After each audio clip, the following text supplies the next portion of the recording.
Sabe, nós humanos andamos muito ocupados nesses últimos milênios. Desde que paramos de arrastar a mão no chão, demos um grande salto de chimpanzé a Homo sapiens.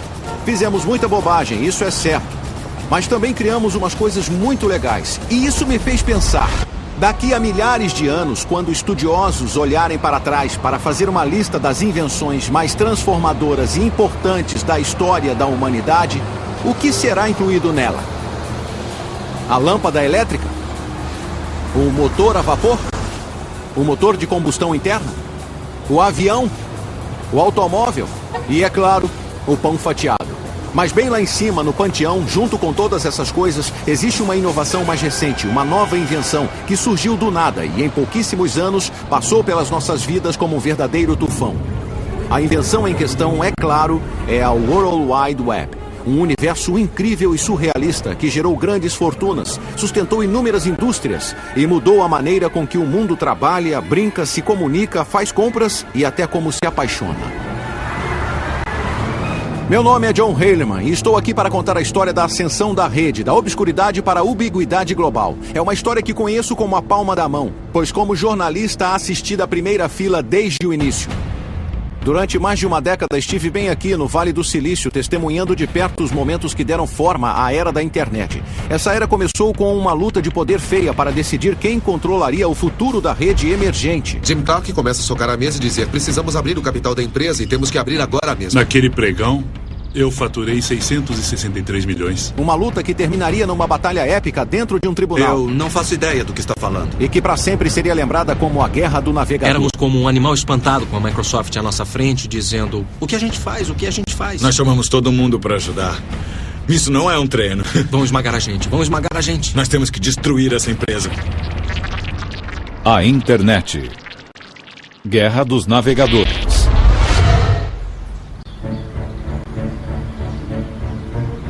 Hoje todos estamos acostumados com a rede, com os seus grafismos e sons enfeitados, onde um clique do mouse pode nos direcionar a um novo caminho. Quem sabe onde se pode parar? Ah, que droga! Mas no início dos anos 90 a rede era muito diferente. Era basicamente uma rede de pesquisa obscura, inventada alguns anos antes por um cientista inglês chamado Tim Berners-Lee. Havia umas poucas e preciosas páginas na web, e as que existiam não eram nada mais do que linhas e linhas de textos chatos. Era preciso ser um geek para ficar empolgado com aquilo. Mas um desses geeks, um estudante visionário de ciência da computação da Universidade do Illinois chamado Mark Andreessen, teve uma ideia doida. Ele imaginou um futuro onde todo mundo, inclusive gente comum como você e eu, adotassem a rede como parte da nossa vida diária. O Andreessen trabalhava num cubículo perto de mim e ele estava trabalhando num produto diferente. E aí ele ficou todo doidão com essa coisa chamada web. Àquela altura a internet era só pra nerds mesmo, era só pra acadêmicos, pesquisadores e cientistas, e não havia nada que pessoas comuns podiam fazer nela, mas era tão útil pra quem a usava que eu achava que todos deveriam poder usá-la. Aí ele disse: cara, esse lance vai mudar o mundo, vai ser demais, é tipo uma hipermídia global. Aí eu só virei e disse: então tá. Andreessen podia ser o mais animado de todos, mas logo ele e vários de seus amigos programadores da faculdade estavam tentando deixar a web mais fácil de usar e mais intuitiva, colocando imagens, fotos e ferramentas de áudio e vídeo. O fruto de seu trabalho foi este: um software simplíssimo do tipo aponte e clique, o primeiro navegador gráfico da web, e cada vez que você surfa na internet hoje, está usando um de seus descendentes. No outono de 1993, os geeks de Illinois postaram o Mosaic Online e o transformaram em uma dádiva para a humanidade, gratuita para baixar, e que dádiva acabou se revelando. Quando fizemos o anúncio em nosso grupo de notícias, naquele momento um grupo de notícias da Usenet, e eu disse: alguém por aí quer participar do teste beta? E como eu tive 12 respostas, mandei o navegador para 12 pessoas, e a partir daí se espalhou como um vírus, de 12 para 100, para 1000, para 1 milhão. Esse foi o momento em que a internet passou da obscuridade para a ubiquidade, de um brinquedo para geeks e uma ferramenta para cientistas para uma mídia de massas de boa fé. Um bando de garotos na casa dos 20 anos que se alimentavam de programas e hambúrgueres tinham iniciado uma revolução. Mas antes que o Mosaic tivesse a chance de se globalizar e, em paralelo, Bill Gates e a Microsoft precisava de mais um ingrediente, um monte de grana bem alto. Este prédio caríssimo foi um presente para a Universidade Stanford deste homem, um de seus ex-professores, Jim Clark. Garoto pobre do oeste do Texas, Clark era um ex-desistente do colégio que se transformou em professor de ciência da computação em Stanford e fundou a empresa Silicon Graphics, o que o tornou uma lenda no Vale. Ele gostava de carros velozes, vinhos caros e de fazer peripécias que desafiavam a morte, como pilotar um avião de acrobacias. A primeira vez que nos encontramos, ele me levou num passeio de helicóptero que quase nos matou. Mas tendo deixado a Silicon Graphics, Clark queria uma coisa nova, uma coisa grande. Quando viu o Mosaic, logo ficou convencido do que havia encontrado. Eu tinha passado muitos anos pensando na convergência de diferentes tipos de mídia com tecnologia digital. Então formou-se na minha mente a ideia de que a internet e a World Wide Web seriam uma coisa que anunciariam essa convergência. Sem perder tempo, Clark contatou Mark Andreessen, que tinha se formado no colegial e, com estilo, deixou Illinois com um emprego no Vale do Silício. Fevereiro de 94. Estou no trabalho e recebo um e-mail de Jim Clark dizendo: estou pensando em fundar uma nova empresa de software. Vamos marcar uma reunião e conversar? Então eu disse: bem, isso é interessante. Então infringi a minha regra de não acordar antes do meio-dia e tomei café da manhã com ele às 7 da manhã. Nos meses que se seguiram, Mark e Clark se tornaram inseparáveis, enquanto tramavam como transformar o Mosaic na base de uma empresa comercial. Mas isso obviamente não era uma coisa que eles podiam fazer por conta própria. Eles precisavam de uma equipe e logo embarcavam num avião rumo a Illinois, numa viagem de recrutamento que seria a centelha da era da internet. Pegamos um avião e chegamos no final da noite e encontramos todo mundo numa pizzaria. Aí nos sentamos, tomamos cerveja, comemos pizza e falamos genericamente sobre as nossas ideias. Acho que estávamos todos um pouco intimidados, para dizer a verdade, porque ele era um figurão do Vale do Silício, ele era relativamente famoso, tinha fundado uma empresa de informática bem grande. Todo mundo sabia que ele tem muita grana, que estava vindo para cá, mas ele nos ouviu. Na época eu não tinha um conceito de como ganharíamos dinheiro, mas é como muitas outras coisas. Se existem tantas pessoas usando uma coisa e ela tinha expandido para 1 milhão de usuários em um período de 9 meses, devia haver um jeito de faturar com ela. Mas esses caras não tinham ideia nenhuma. Na época, o que importava a Clark era fazer os geeks de Illinois subirem a bordo. Então ele lhes fez uma oferta muito além de seus sonhos mais loucos. E cada um de nós voltou com brilhos nos olhos, meio nas nuvens, sabe? E eu tava só no primeiro ano da universidade. E de repente recebi uma oferta de emprego em tempo integral antes mesmo de me formar, e com toda aquela grana foi tipo, nossa, que demais, por que eu ia recusar, né? Olhando para trás, pode parecer óbvio que o navegador da web mudaria o mundo. Mas embora Jim Clark possa ter sacado esse insight, a maioria das pessoas não sacou, inclusive uma que se esperaria que tivesse sacado imediatamente: Bill Gates. Gates, é claro, era o cofundador CEO da Microsoft, a mais importante e fantasticamente lucrativa empresa de alta tecnologia de todas. No decorrer de 2 décadas, a Microsoft tinha estabelecido praticamente um monopólio sobre os sistemas operacionais dos PCs e tinha usado esse monopólio para passar a controlar toda a indústria da computação. A web era cyberespaço na forma de uma estrada enorme, veloz e extasiante, capaz de levar você aonde sua curiosidade o conduzisse. Mas Bill Gates achava que essa estrada da informação devia ter pedágio. A Microsoft controlaria todas as cabines e todos deveríamos pagar para dirigir nela. Valeu, cara. O sistema online de Gates se chamava, nossa, que surpresa, Microsoft Network. E em 1994, muita gente inteligente presumiu que ele conseguiria impingi-lo ao mundo, como era de costume. Ali estava a super autopista de informação que os futuristas vinham prevendo há anos. E embora Gates ainda não tivesse se dado conta, o seu pior pesadelo estava para se tornar realidade. Um bando de moleques tão jovens e ambiciosos quanto ele já estava para ameaçar tudo o que ele representava e tudo o que a Microsoft tinha realizado.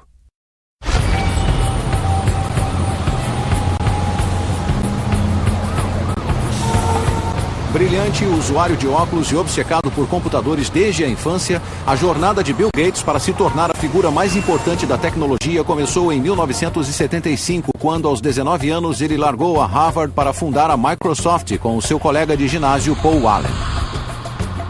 A visão de Bill Gates era simples e muito ambiciosa. Um PC em cada mesa, em cada lar e em cada escritório. E cada um desses PCs rodando com software da Microsoft. Em 1993, seu sonho chegou perto de se tornar realidade. Cerca de 90% dos PCs do mundo rodavam com o Windows da Microsoft. Gates e o exército que ele havia reunido no gigantesco campus da Microsoft nos subúrbios de Seattle ralavam muito e eram muito duros com os seus rivais. A ascensão da empresa havia deixado um rastro de corpos atrás de si. Havia o Lotus, havia o World Perfect, havia o Borland, havia o Novell, até mesmo a poderosa IBM, todos deixados de joelhos. Gates agora era um dos homens mais ricos e influentes na face da Terra, e ele sabia disso. Certa noite, em um jantar, ele e alguns amigos discutiam a eleição de Bill Clinton à presidência, e Bill Gates soltou essa: "Eu tenho tanto poder quanto o presidente tem." A mulher dele o chutou embaixo da mesa ao ouvir isso, mas a verdade é que ele podia ter razão. Para muitos, o poder de Gates era sedutor, irresistível. Se você era um engenheiro de software jovem e faminto como Thomas Werdon, ou Harvey Partovi, ou um executivo experiente como Sam Jadala, a Microsoft era o lugar para se estar. Um lugar onde não importava se você era bonito ou atlético. Um lugar onde a inteligência, medida pela habilidade de criar programas fantásticos, era a única coisa que importava. Em outras palavras, o nirvana dos nerds. No início dos anos 90, o campus da Microsoft abrigava uma cultura muito dinâmica. Havia muitas das pessoas mais inteligentes em ciência da computação de todas as idades. Mas, no geral, era uma empresa surpreendentemente jovem. A idade média na empresa era 26, 27. A Microsoft não era a maior empresa de software do mundo, mas de um jeito estranho era a mais badalada e estava claro. Simplesmente você sentia uma coisa ao passar pela porta. Era um tipo de arrogância que acompanhava todo mundo que trabalhava na Microsoft. Não eram só os engenheiros. Entrei no Microsoft em 1987 e era um grupo de pessoas que queria vencer. Era um grupo de pessoas muito agressivas com toda a concorrência que havia. O comportamento da Microsoft era mesmo radical, mas a sua inspiração não era tanto a arrogância, mas sim o medo e a insegurança. Gates sabia que a qualquer momento algum iniciante qualquer numa garagem em algum lugar poderia surgir e derrubar a Microsoft do mesmo jeito que eles fizeram com outros. E junto com seu primeiro tenente, Steve Ballmer, ele estava determinado a impedir que isso acontecesse. Diferentemente de Gates, que havia largado a faculdade, Ballmer tinha se formado em administração. Enquanto Gates era o superego da Microsoft, magricela e cerebral, Ballmer era o Ed feroz, corpulento e emotivo. Não era nada comparado ao próprio Gates, o mais inteligente de todas as pessoas inteligentes da Microsoft. Um crânio que não aceitava bem nenhum revés, se é que ele sofria algum. Isso é ridículo. Mas eu não isso vou é usar necessário. essa coisa. Não. Alguém está confuso. Alguém não está pensando. Quer dizer, nunca mesmo. Vocês nunca entenderam o princípio da coisa. Todas as vezes que me encontrei com Gates, houve apenas um elemento consistente. O momento em que ele dizia que alguma coisa que eu disse tinha sido a coisa mais estúpida que ele já tinha ouvido. E eu nem trabalhava pro cara. Mas Thomas Werdon, sim. E ele se lembra de seu primeiro encontro com Gates como uma das experiências mais irritantes de sua vida. Ele não é conhecido por distribuir elogios. Ele só dizia tipo... É bom, tá bom. Provavelmente vamos ter que fazer mais do que isso. E esse era o máximo de feedback que a gente recebia. E não era desinteresse por parte dele. Eu acho que o que aprendi na época é que não ser detonado por ele já era uma grande vitória. Se ele não tivesse te chamado de idiota umas 19 vezes, então a sua reunião com Bill tinha sido boa. Com os protegidos da Microsoft sob seu domínio, bilhões de dólares em sua conta bancária e o lançamento do Windows 95 já visível no horizonte, o Bill Gates de 93 estava para se tornar o imperador mundial da alta tecnologia. Contudo, menos de 2 anos depois, Gates seria forçado a fazer um dos retornos mais acentuados da história corporativa, porque Clark e Andreessen e sua equipe estavam para entrar em cena e jogar um obstáculo enorme em seu caminho.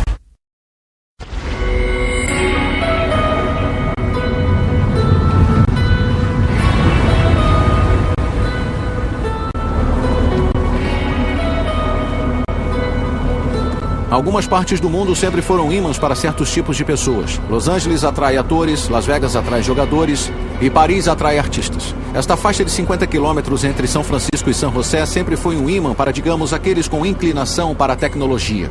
No verão de 1994, este lugar havia se tornado o lar de Jim Clark e seu jovem bando renegado de pioneiros do navegador. Nos meses seguintes, eles lançariam a empresa de software que teria o crescimento mais rápido que o mundo já havia visto, a Netscape Communications. Sob o olhar vigilante de Clark, o pessoal da Netscape defendia a causa de ampliar o alcance da ainda embrionária web e talvez conseguir enriquecer nesse processo. Mas antes, eles tinham de enfrentar um caso grave de choque cultural. Eu nunca tinha estado na Califórnia antes. E quando cheguei aqui, foi tipo, como é que ninguém nunca me falou desse lugar antes? Isto é a Meca.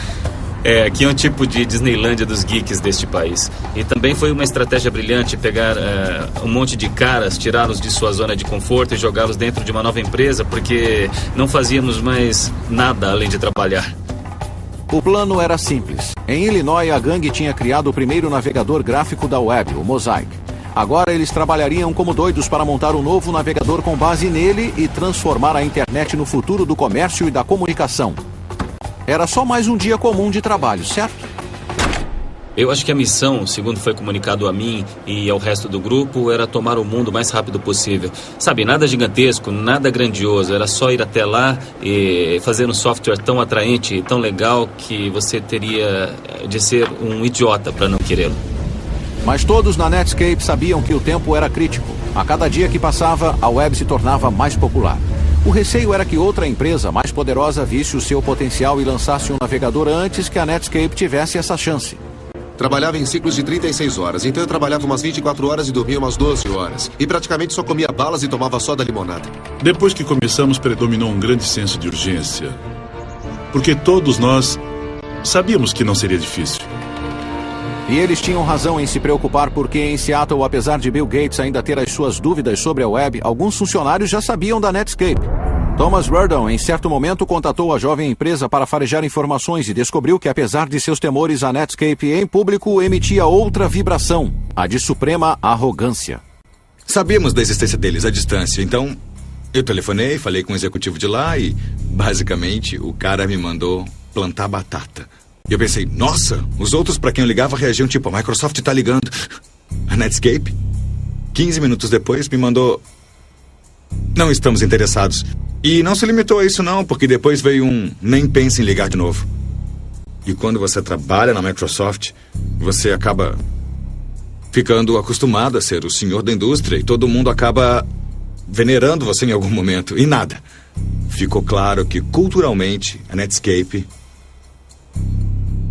já percebia a Microsoft como aqueles a combater. No dia 13 de outubro de 1994, após meses de programação febril, o novo navegador da web da Netscape, o Navigator, finalmente chegou às ruas.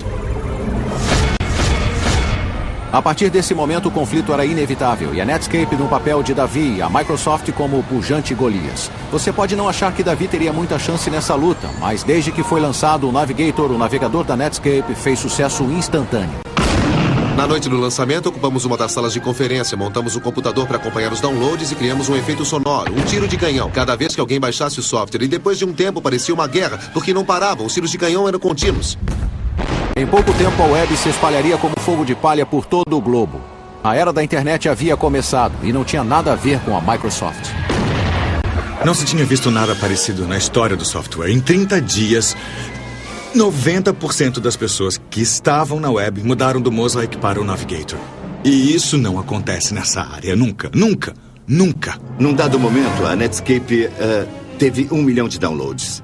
E então nós pensamos, o que é que está havendo? 1 milhão de downloads? Esse é um número considerável, mas a verdade é que as preocupações da Microsoft com a Netscape não se limitavam a um mero navegador. E entender o motivo requer só um pouquinho de conhecimento técnico. No ramo da informática, as empresas que têm o maior poder controlam o que é conhecido como plataforma de software. É o software sobre o qual os outros programas rodam. Com seu quase total monopólio com o sistema operacional Windows, a Microsoft controlava essa plataforma. E sobre ela aconteceu toda a ascensão e queda no ramo da informática. Durante muitos anos era impossível imaginar que qualquer um pudesse desafiar a sua supremacia.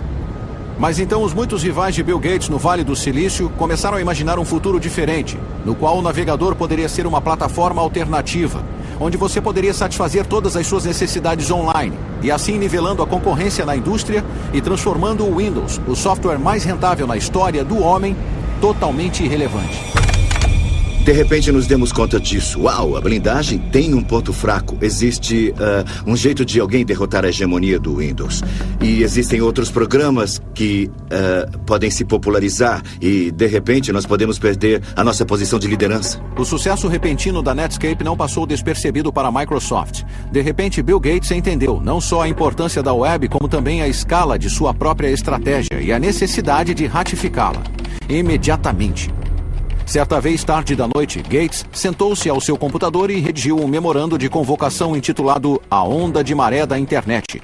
Ele declarou que a web era o desenvolvimento mais importante na computação desde o PC e ele se referiu à Netscape como uma nova concorrente nascida na internet, uma concorrente da Microsoft que deveria ser equiparada e derrotada. E isso significava destruí-la.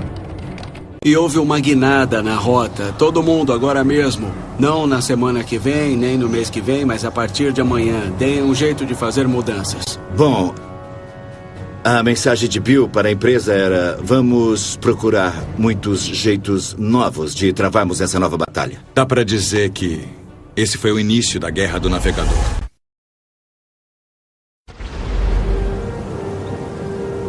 Em 1993, fora de um pequeno círculo de hackers de computadores e cientistas da pesada, a internet era desconhecida e mal amada. Mas em 1995, a situação havia mudado dramaticamente. Agora, gramas a magia e energia de um bando de engenheiros aqui no Vale do Silício, a internet estava se tornando um fenômeno em grande escala, uma tecnologia comparável em importância à televisão e à imprensa. E na liderança desse ataque estava a Netscape, com seu navegador que estava se tornando o portal de entrada da web para milhões de pessoas. A empresa tinha acabado de contratar um respeitável CEO e os lucros estavam entrando. O futuro parecia tudo cor-de-rosa, ou não? Este homem com certeza não concordava. Ele se chama Gary Reback, um conhecido advogado antitruste do Vale do Silício que no verão de 1995 estava se preparando para a batalha de sua vida. Como muitos outros no Vale, ele sabia que Bill Gates queria a internet e, mais do que a maioria, ele sabia, graças a uma carreira de conflitos com a Microsoft em defesa de seus clientes do Vale, que quando Gates defendia seus negócios, uma coisa era certa: havia sangue. E Reback tinha sido contratado pela Netscape e na hora ele viu que a jovem empresa havia subestimado e muito a ameaça que enfrentava. O plano empresarial da Netscape presumia que a Microsoft obedeceria à lei, ou que alguém os forçaria a obedecer à lei, e eu suponho que isso não seja nenhum absurdo, afinal, quando você abre um negócio, não espera que um concorrente incendeie a sua fábrica. Não espera que um concorrente vá aos seus distribuidores e os ameace de falência se comercializarem o seu produto. Mas foi exatamente isso que a Microsoft fez. O problema para a Netscape era que a Microsoft e Bill Gates tinham percebido que a jovem empresa era a principal ameaça à sua dominância continuada. Na salva de abertura de uma guerra de alta tecnologia, Gates despachou um grupo especial de enviados, incluindo Thomas Werdon, para um encontro de chefões por trás das linhas inimigas aqui, onde então era a sede corporativa da Netscape. E o resultado foi uma das reuniões mais controversas da história empresarial moderna. Sabe-se com certeza que a reunião entre a Microsoft e a Netscape aconteceu aqui, mas o que aconteceu por trás de portas fechadas ainda é assunto de muito debate. A versão da Microsoft é mais ou menos assim. Nós fomos até lá em junho de 1995 e tivemos uma discussão bem aberta com eles sobre como poderíamos trabalhar com a Netscape, como trabalharíamos com ele em servidores da web, navegadores e como daria para usar, tipo, o Microsoft Word para rodar com o software da Netscape. Foi uma discussão bem ampla, que rolou por umas 6 horas, um dia inteiro de discussões. E foi interessante, a reunião correu fácil e amistosamente. Ei, isso não parece tão ruim, mas a versão dos eventos da Netscape foi só um pouquinho diferente. Eles foram à reunião e fizeram uma oferta. E a oferta era: eu venço e talvez vocês sobrevivam. Ou eu venço e talvez vocês não sobrevivam. Basicamente, essas eram as duas escolhas. Parecia aquela cena de O Poderoso Chefão. A Netscape recebeu uma oferta que não podia recusar.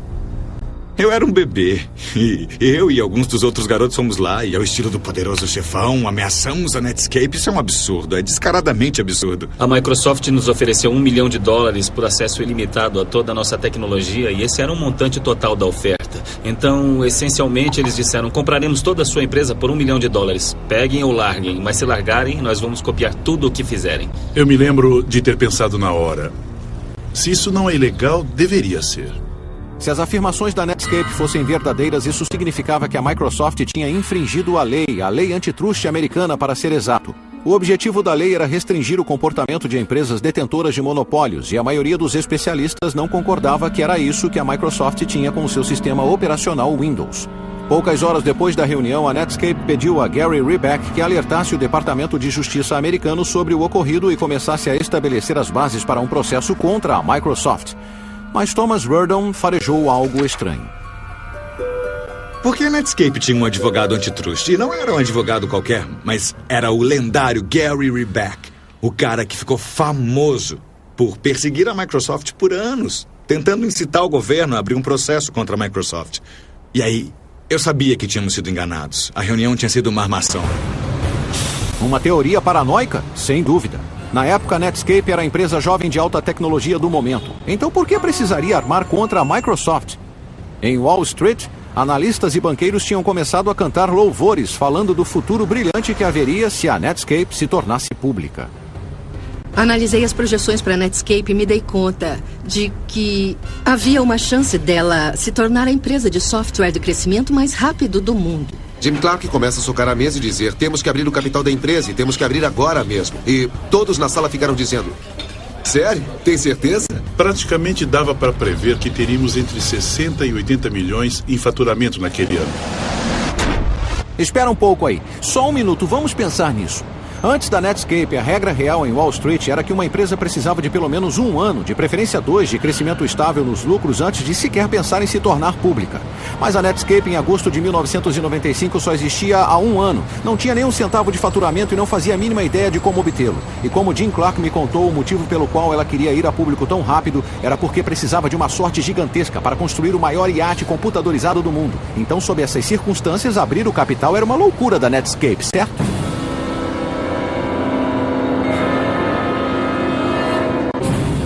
Errado. Em seu primeiro dia na bolsa, as ações da Netscape subiram como um foguete, provocando um crescimento na internet que ressoaria pelo resto da década.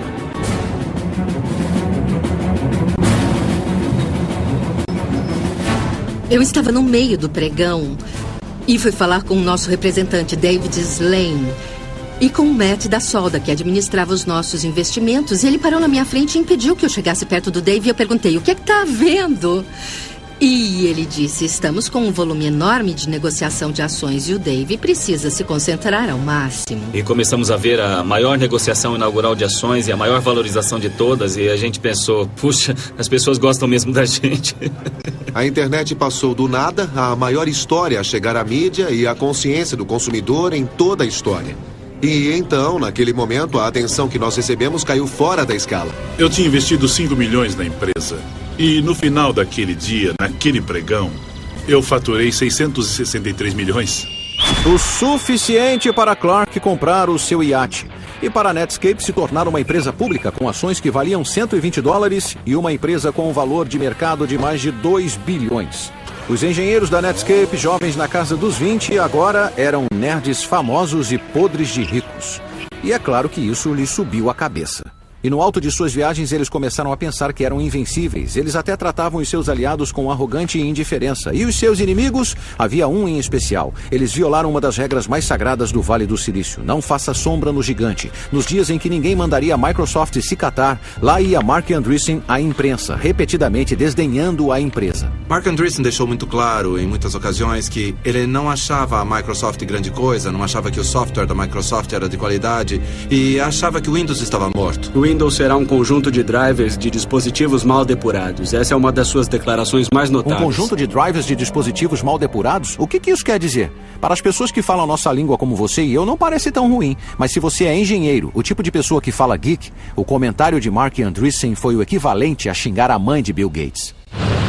E foi o que bastou para Gates, que lançou a Microsoft numa guerra contra a Netscape. Para os criadores do Windows, que estão entre alguns dos melhores programadores do mundo, ter o seu bebê chamado de um conjunto de drivers de dispositivos mal depurados era enfurecedor. E isso era um insulto. E isso foi a sua motivação. Eu coloquei fotos dos maiores executivos da Netscape e algumas de suas declarações nas paredes dos nossos corredores para motivar o pessoal e mostrar que era contra aqueles que estávamos lutando. E aí começaram a publicar artigos onde se lia: Netscape, a nova Microsoft? E nós dizíamos: não, nós somos a Microsoft, nós somos a nova Microsoft. Com seus engenheiros doidos para brigar e com as emoções à flor da pele, em 7 de dezembro de 1995, Gates contou ao mundo que o seu alvo era a Netscape. A Microsoft pretendia levar a empresa iniciante de Clark e Andreessen para a cova com o seu próprio navegador, o Internet Explorer. A Microsoft rapidamente marcou uma reunião de analistas e imprensa em Seattle.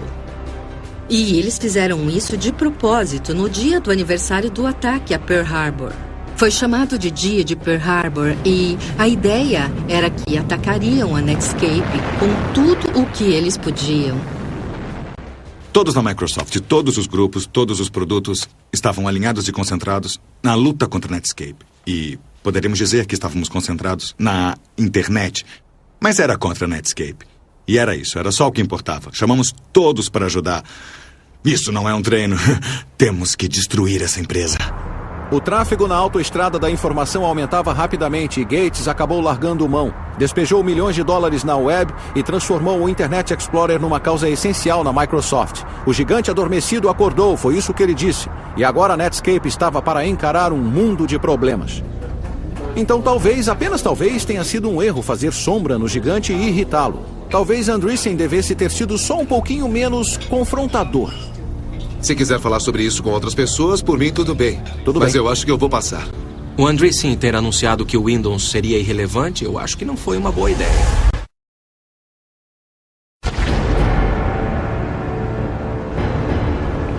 Em 1996, a internet estava no auge. Com bilhões de dólares em jogo, a Microsoft e a Netscape estavam num duelo de titãs para ver quem se tornaria a força dominante no admirável mundo novo da web. E agora ele entrava em sua fase final, a mais dramática, e para a Netscape, a fase mais devastadora. Apesar da Netscape ter começado antes, a equipe do Internet Explorer da Microsoft tinha algumas boas vantagens. Grandes recursos financeiros, muitos programadores talentosos e um líder, Bill Gates, que estava disposto a fazer qualquer coisa, inclusive infringir a lei para aniquilar a Netscape. A empresa de jovens que agora dominava a web havia conquistado o fascínio do público e ameaçava finalmente minar a dominância de medo da Microsoft. Eu me lembro de voltar à faculdade e conversar com os amigos e dizer a eles: eu estou trabalhando na criação de um concorrente da Microsoft para o Netscape, e o pessoal ficou rindo, pensando: você está viajando, não tem como. O plano da Microsoft era bem simples: analisar cada movimento da Netscape e imitá-lo, lançar versões sequenciais do Internet Explorer e lentamente acabar com a liderança da Netscape no mercado de navegadores, 1 ponto percentual por vez. A minha rotina era me levantar, dar o café para os meus filhos, levá-los para a creche e chegar ao trabalho lá pelas 9:30 da manhã. Então ficar até as 3:30 da madrugada. Eu ia para casa, dormia umas 4 horas, acordava com as crianças, tomava café, as levava à creche e trabalhava das 9:30 às 9:30. Comparado aos outros funcionários da Microsoft, não recebíamos nenhum adicional, só tínhamos medo de que o nosso produto perdesse. E não eram só os engenheiros que trabalhavam como se a vida deles dependesse disso. Gates também tinha à sua disposição uma outra arma formidável, o seu obscuro exército de vendedores. Ardilosos, implacáveis e às vezes furtivos, a sua missão era clara: tirar o Navigator da Netscape do mercado por quaisquer meios necessários, cortar o seu suprimento de oxigênio, como um funcionário da Microsoft disse, e enfiar o Internet Explorer goela abaixo de cada cliente da Microsoft. As pessoas que vendiam software a fabricantes de PCs eram como um culto obscuro de pessoas que sabíamos estar faturando de um jeito que talvez nem fosse bom saber. E eles eram como ninjas. Era uma coisa tipo: não pergunte a eles o que fazem, como fecham acordos. Eram acordos de $500 milhão, ou seja, eram vendas bem grandes de multimídia. E eles faziam seja lá o que for que eles faziam, e eu não queria saber, e as pessoas à minha volta também não. O exército silencioso de vendedores assassinos de Gates usou todo tipo de tática maliciosa para impedir que os fabricantes de PCs instalassem outro navegador que não o Internet Explorer. Eles disseram à Compaq que se distribuísse nosso navegador, a Microsoft cancelaria a licença do Windows. Bem, a Compaq não poderia atuar sem a licença do Windows e, portanto, não distribuiria o nosso navegador. Podia-se dizer o que quisesse sobre o jogo sujo da Microsoft, mas estava funcionando. Enquanto as duas empresas corriam cabeça a cabeça com versões sequenciais de seus navegadores, a fatia de mercado do Internet Explorer ia crescendo e a Netscape começou a sentir o bafo da Microsoft em seu pescoço. Não havia espaço para erro. Se perdêssemos um só prazo, o cara já estava nos nossos calcanhares. Então não havia brecha, foi duro. Éramos como um animal espantado com a Microsoft à nossa frente, dizendo: o que a gente faz? O que a gente faz? Vão esmagar a gente. A sensação de morte iminente da Netscape foi incrementada por mais um fator. Para a empresa poder ficar à altura de seu potencial, ela precisava ser lucrativa, então cada centavo de lucro era precioso. Mas a Microsoft tinha bilhões de dólares no banco, e isso lhe permitiu fazer uma coisa extraordinária. Em vez de cobrar por seu navegador da web como a Netscape precisava, a Microsoft podia dar o Internet Explorer de graça, no pacote integrado do sistema operacional Windows. Com o IE4, acabou. Não era mais: vamos vencer com o Explorer 4. Nós já tínhamos mais de 80% dos usuários, ou seja, todo mundo. Em setembro de 97, a Guerra dos Navegadores terminou. A Microsoft saiu triunfante. A Netscape estava recuando, com os negócios por um fio, e sua sobrevivência era questionada. Para marcar o lançamento do Internet Explorer 4, Bill Gates decidiu dar uma festa para os guerreiros do software que criaram seu novo navegador. Mas em vez de fazê-la aqui, em Seattle, ele decidiu que seria muito mais delicioso aqui, em São Francisco, no coração do território da Netscape. Durante a celebração que se seguiu, Thomas Werdon e seus colegas bêbados notaram um E, o símbolo do Internet Explorer de quase 3 metros no saguão da festa, e foram tomados por uma ideia demoníaca, mesmo que inebriada.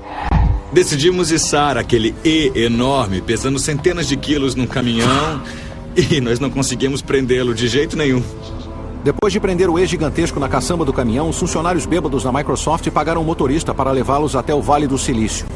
E eles o jogaram aqui, na fonte da Netscape, e então voltaram para o hotel.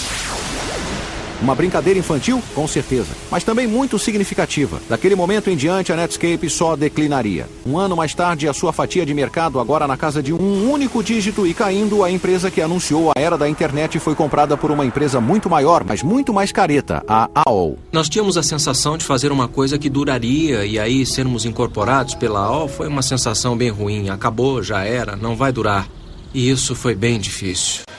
Jim Clark também ficou chateado com a morte da Netscape, mas ele tinha alguns milhões jeitos de se consolar.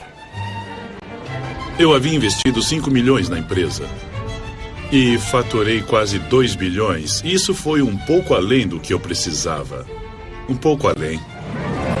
Todos os engenheiros originais do Netscape também ganharam os seus milhões, mas no fim eles só podiam pensar no que poderia ter sido. Sabe, nós não éramos nada. Éramos muito melhores que isso. Éramos muito melhores. Nós seríamos perdedores benevolentes. Não, nós teríamos sido maus. Eu sei disso agora, quer dizer... nunca tivemos a chance de ser realmente maus. Jim Clark e a sua gangue de programadores podiam ter sido derrotados, mas pelo menos para eles a guerra havia terminado. Contudo, para a Microsoft e para Bill Gates era o oposto. Eles estavam para enfrentar um inimigo muito maior e mais implacável do que a Netscape, e era um inimigo diferente que qualquer outro que Gates já havia enfrentado. Ele não estava sediado no Vale do Silício e mal sabia a diferença entre software e linguiça, mas ele ameaçaria partir a Microsoft em dois. O inimigo era o governo norte-americano, que passara a acreditar que Gates não era um herói, mas um terrorista de alta tecnologia. O ano é 1998 e o Departamento de Justiça dos Estados Unidos, incentivado pelos inimigos da Microsoft no Vale do Silício e em particular pela Netscape e seu advogado Rottweiler Gary Reback, abriu um histórico processo antitrust contra a empresa de Bill Gates. O governo acusou a Microsoft de usar o monopólio do Windows para executar uma série de práticas empresariais predatórias e excludentes para evitar que consumidores acessem os produtos da Netscape e assim enterrar a empresa iniciante e pioneira. Agora, com o futuro da Microsoft na balança, o homem que havia dito ser tão poderoso quanto o presidente viu a sua empresa ser arrastada para os tribunais, acusada de ser uma canalha que infringia a lei, e ele foi forçado a aguentar uma maratona de depoimentos filmados em vídeo. Eles haviam feito perguntas a ele e filmado as suas respostas, antes do julgamento. E eu acho que isso era algo novo para Bill Gates, ter alguém lhe fazendo perguntas duras que ele não podia se recusar a responder. O senhor digitou aqui, importância grande. Não. Não? Não, eu não digitei isso. Quem digitou grande? Um computador. Aqui estava o homem mais rico do mundo como o público nunca havia visto antes. Petulante e passivo-agressivo. Ofuscante e obscurantista como um sofista. Um pedante, um amnésico, um bebê. Eu nunca vi um selo como esse. Eu nunca usei um selo como esse. Nunca viu selos como esse em cada um dos documentos que lhes foram mostrados durante este depoimento? Poderia me trazer as provas? Isso é perda de tempo. É uma perda de tempo. Eu não faço ideia do que estão falando quando dizem pedir. Então, nessas fitas, deu para ver que ele não dizia bem a verdade. No tribunal, o governo mostrou Gates na tela, negando qualquer conhecimento sobre a infame reunião de junho de 1995 com a Netscape, inclusive dizendo que, na época, eu não sabia o que a Netscape estava fazendo. Mas quando mostraram ao tribunal um e-mail enviado por Gates e alguns funcionários de alto escalão da Microsoft algumas semanas antes da reunião, delineando a sua estratégia para lidar com a Netscape, Gates declarou que havia um acordo poderoso a fazer com a Netscape e que talvez a Microsoft devesse comprar uma parte da empresa ou coisa assim, dizendo que ele realmente queria ver isso acontecer. Tivemos pessoas que forçaram a barra e fizeram acordos que, em retrospecto, não deveriam ter sido feitos. Eu diria que sim, acho que fizemos. E isso dificultou muito para a nossa concorrência, porque nós aproveitamos da nossa posição e, claramente, infelizmente, foi isso que se tornou a nuvem escura sobre a Microsoft.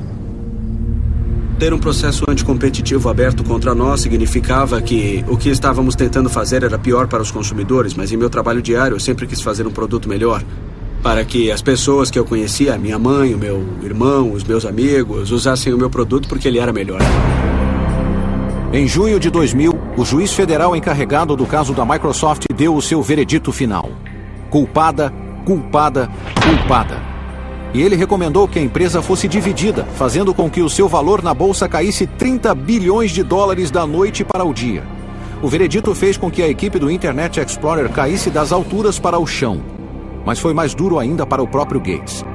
O julgamento havia pesado muito para o chefe da Microsoft. Ele ficou desgastado, derrotado e fisicamente doente. A certa altura, alguns membros do conselho da Microsoft me disseram que Gates até foi às lágrimas na reunião do conselho da empresa. Contudo, finalmente, uma corte federal de apelação, embora concordasse que a Microsoft tivesse infringido a lei sistematicamente, decidiu que o veredito foi duro demais e rescindiu a ordem para dividir a empresa. Para muitas pessoas, pareceu que a Microsoft tinha se safado com assassinato de novo. Mas agora, alguns anos depois, aqui em Stanford, diante do prédio da ciência da computação Gates, ironicamente pertinho do edifício pago por Jim Clark, a história não parece tão simples. Após a conclusão do julgamento, Gates passou a sua posição de CEO da Microsoft para seu braço direito, Steve Ballmer, e logo começou a concentrar cada vez mais tempo e esforços aos seus interesses filantrópicos, geridos da Gates Foundation. O que ficou claro é que, tal qual J.D. Rockefeller, o barão da borracha de uma era anterior, Gates poderia acabar mudando o mundo com seu trabalho beneficente, tanto quanto o fez com a Microsoft. E está igualmente claro que a Microsoft não é mais a força que já foi. O jeitão e a bravata de cowboy que definiu a empresa em sua época de ouro já era. Embora a Microsoft tenha vencido a guerra do navegador, a revolução causada pela Netscape deu luz a uma nova geração de iniciantes, empresas como a Google, que fizeram a Microsoft parecer velha, perdida e lenta, assim como a Microsoft e Gates haviam feito com a IBM 2 décadas atrás. Então uma lição eterna do mundo da alta tecnologia foi comprovada de novo, que até mesmo os impérios mais poderosos podem desaparecer em um clique.